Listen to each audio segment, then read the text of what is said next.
Queridos, bom, terminamos a primeira parte já aqui da nossa aulinha de hoje, que é a parte acerca das temidas reações inorgânicas. Não é tão complicado quanto parece, porque é muito repetitivo. Então, como uma proposta de exercícios, além de vocês terem as questões para fazer, obviamente correspondentes ao tema 14, eu vou postar uma lista de inorgânica extra para você resolver.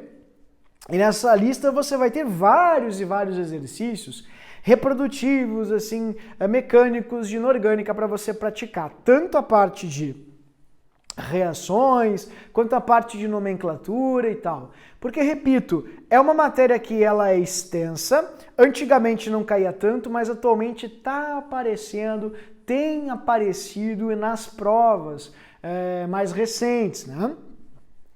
E eu acho que é muito importante que o aluno domine esses conceitos.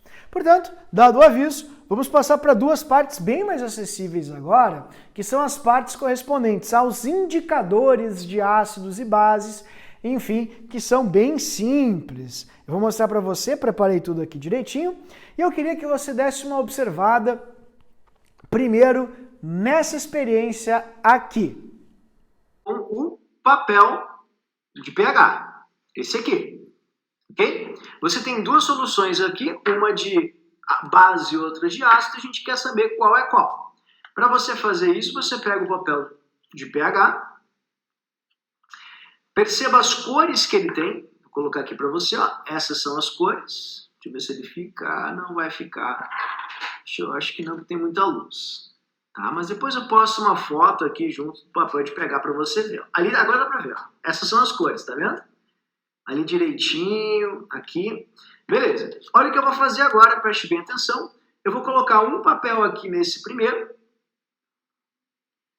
E observe que só ao encostar ele já mudou a cor.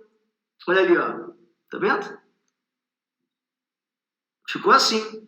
O que você faz? Você vem até aqui agora a escalinha e verifica qual é a cor correspondente, ó. Esse aqui tem um pH de 13 a 14. 14 ou 13. Já o outro, vamos dar uma olhadinha aqui. Você pega o mesmo papel de pH, tá aqui, né? Deixa eu pegar aqui no branquinho para você ver. Ali, beleza? Acho que agora dá para ver aqui. Vamos lá. Agora foi. Ali, ó, tá vendo? E aí você molha nessa outra solução. Vamos ver qual é o pH dessa outra solução. Molhei. Vamos dar uma olhadinha aqui agora.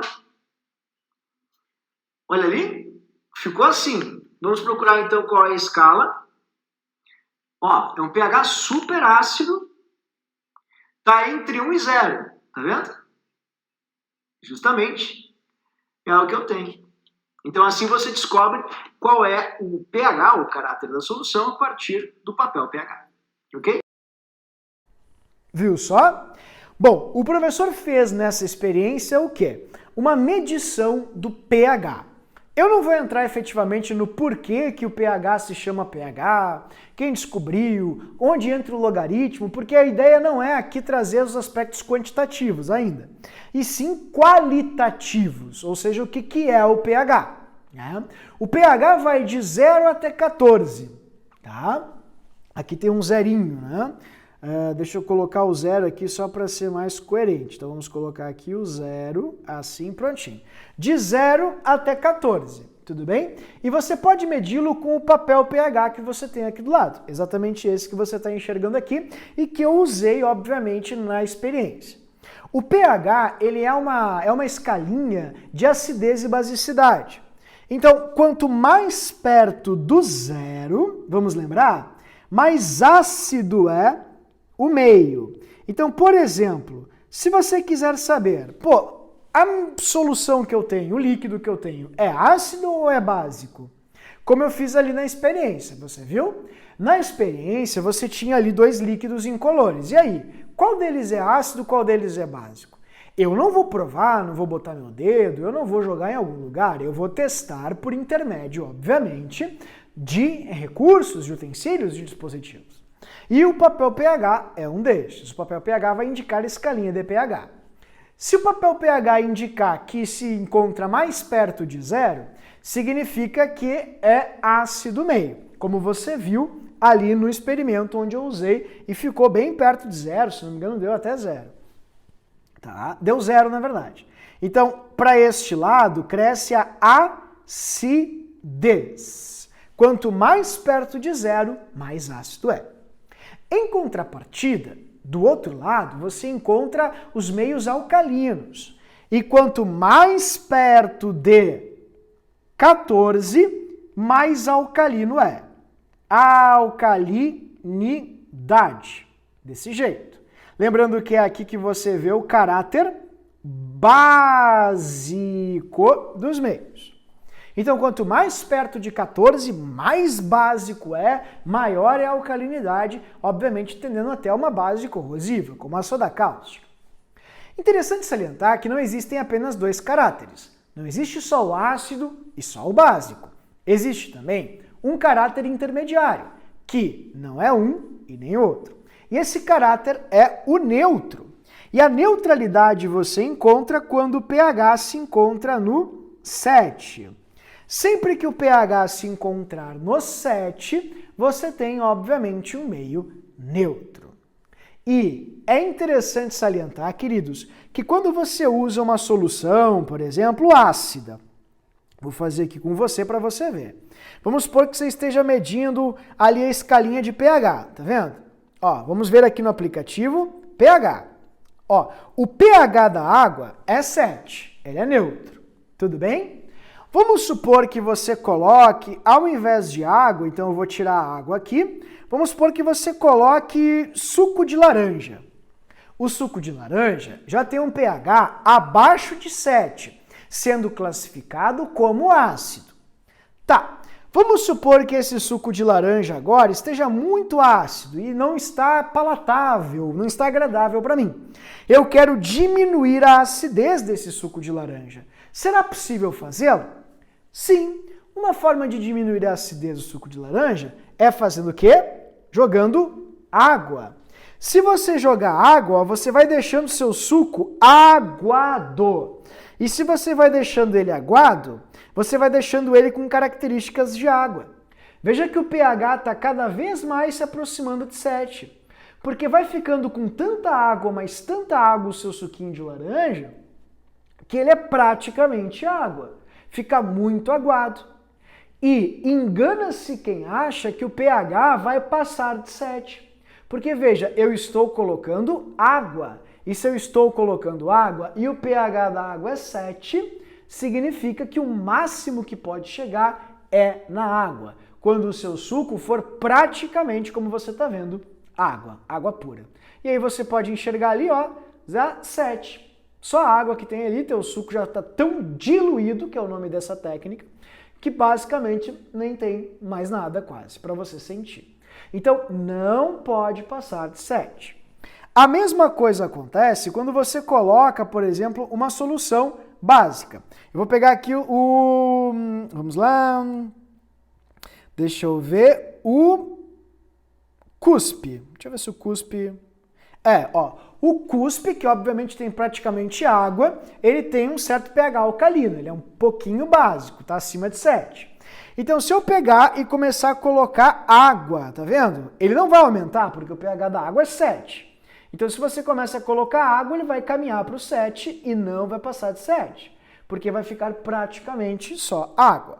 Então, essa é uma dica super boa quando você faz uma diluição, que é como a gente chama a adição de água. Você enfraquece tanto, mas tanto a solução, que ela é praticamente água. Então, sempre que você coloca água nas soluções, o pH tem que caminhar para o 7. Ele tem que tender ao neutro, ou seja, ao pH que a própria água possui. Tudo bem? Então, essa é a primeira forma de medição de acidez ou alcalinidade, que é a forma chamada de pH, potencial hidrogeniônico. Aprenderemos a calculá-lo matematicamente lá em Físico-Química. Neste momento, você só precisa saber quando as coisas são ácidas, quando elas são básicas, tendo acesso aos valores de pH. Certo? Bom, outra técnica que é muito importante, e você vai ver agora, Perceba que você tem 3 frascos, todos com líquidos incolores. O que é o quê? Um deles tem água, outro tem soda cáustica e outro tem ácido sulfúrico. Minha pergunta, esse aqui é o quê? É ácido? É soda? O que você acha? Jamais vou botar a mão. Para isso, a gente pode usar a fenolftaleína. Ó, vou pingar uma gotinha no do meio. Perceba que não mudou a cor. Significa que ou é o ácido ou é a água. Não sei. Vou pingar uma gotinha de fenolftaleína nesse da ponta. Perceba que não mudou a cor. Significa, obviamente, que ou é a água ou é o ácido. Um desses dois, obviamente, é ou a água ou o ácido. Ok? Agora, vamos dar uma olhadinha aqui. Vou pingar uma gota nesse aqui, que provavelmente seja a minha solução de soda. Ah, olha ali. Que tal? Agora você tem justamente uma solução aqui comprovada de soda cáustica. Tudo bem? Legal, né? É a fenolftaleína. A fenolftaleína é uma soluçãozinha, como você viu ali no vídeo. Tá aqui a solução, tá vendo? Essa gotinha que você joga a solução, ó. Ela pode ser sólida ou líquida. Eu estou usando uma líquida aqui para fazer o experimento. Usei essa daqui que você está vendo. E você joga ela em outras soluções. Veja que as 3 soluções que eu coloquei, elas eram incolores. 2 ficaram incolores, permaneceram incolores. Mas uma delas mudou de cor. Ó, tenho elas aqui, tá vendo? Tá aqui, ó. Uma delas mudou de cor, ficou rosinha, bem bonita, que é essa daqui. Essa que ficou rosinha é justamente a solução básica. Porque a fenolftaleína, ela é um ácido orgânico muito fraquinho, que reage com bases e se transforma em um sal colorido. E esse sal é rosa. Então, quando uma solução, após a adição de fenolftaleína, ó, fenolftaleína, jogou a fenolftaleína aqui dentro, ficou rosa, é porque essa solução aqui era básica. Por quê? Porque a fenolftaleína fica rosa quando encontra bases. É um outro fato que você tem que memorizar, entretanto, não é difícil e cai muito. Agora, joguei a fenolftaleína e permaneceu incolor. Ora, você tem 2 possibilidades. Ou isso aqui é um ácido ou é neutro. São as 2 possibilidades. Porque a fenolftaleína não muda de cor quando é neutro e nem muda de cor quando é ácido. Apenas mudará de cor quando for uma base, indicando, obviamente, que é básico com a cor rosa. Aí você pensa, tá, mas então se ela só indica base, qual é a relevância? Se ficou incolor, não é uma base. Tá, querido, mas um desses frasquinhos aqui, ó, veja, é ácido sulfúrico. O outro é água. Ó, esses 2 aqui. Qual deles é água e qual é ácido? Você arriscaria? Eu não. Por isso, lembre bem, veja, a fenolftaleína indica apenas, cuide isso, bases. Mas você não sabe, usando fenolftaleína, se é neutro ou se é ácido. Um outro que é bem chatinho, mas é importante, é o papel tornassol. Funciona assim. Se você colocou o papel tornassol, que é um papel muito parecido com o papel pH, você colocou ele aqui na solução. Ele era azul. Então vamos lá. Ó. Você colocou o papel tornassol na solução. Ele era azulzinho. E depois de colocar na solução, a parte que ficou dentro ficou rosa. Tá vendo? Desse jeito. Isso indica para você que essa solução aqui, ó, é ácida. O papel tornassol, ele se torna, por isso que é o nome, torna-sol. Ele se torna rosa quando fica ou encontra um ácido, se torna rosa quando se encontra um ácido e se torna azul quando se encontra uma base. Tá? Então eu vou escrever aqui para você. Ó. Isso aqui é um ácido. Por quê?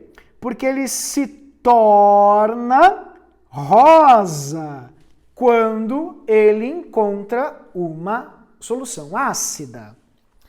E quando ele encontra uma solução básica, ó, você colocou ele aqui, o que vai acontecer? Ele vai ficar assim, ó, azulzinho, porque ele se torna azul quando ele encontra uma base. Torna azul quando ele encontra uma base. Então isso aqui é uma base. Tá, mas e se ele for neutro? Aí ele não muda de cor. Fica exatamente do mesmo jeito. Então veja, se ele se torna rosa, ele não pode ser rosa, ele tem que ser azul. Se ele se torna azul, no caso das bases, ele não pode ser azul, ele tem que ser rosa, porque ele precisa mudar de cor, e é essencial que haja mudança para ver a indicação. Tudo bem? Então se você não entendeu, ó, basta você olhar aqui para o aplicativo, vai te ajudar bastante a compreender justamente o que o professor quis dizer para você.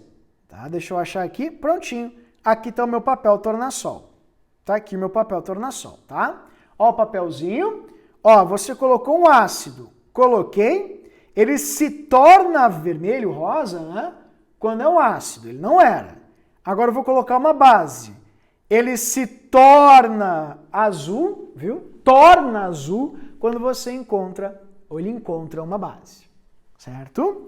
Então isso é bem importante, por favor, não esqueça, cai bastante, papel tornassol. Tá ali as cores para você lembrar. E o repolho roxo, que não é muito popular, mas o Enem pode cobrar, porque obviamente é bem experimental, bem caseiro. Se você for hoje em casa na sua geladeira e encontrar um repolho, faz um teste, pega um pedacinho de repolho e coloca detergente em cima. Você vai perceber que ele vai ficar azul. Por quê? O pH do detergente fica ali em torno de 8, 9, e aí ele tem uma coloração azulada. Agora, se você colocar vinagre ou limão em cima do repolho, a corzinha dele vai ficar vermelha, porque o vinagre e o limão têm pH mais baixo, eles são mais ácidos. E o repolho ele muda de cor por ter várias substâncias dentro dele que são cromáticas, ou seja, de cor, ele muda de cor conforme o meio em que ele se encontra.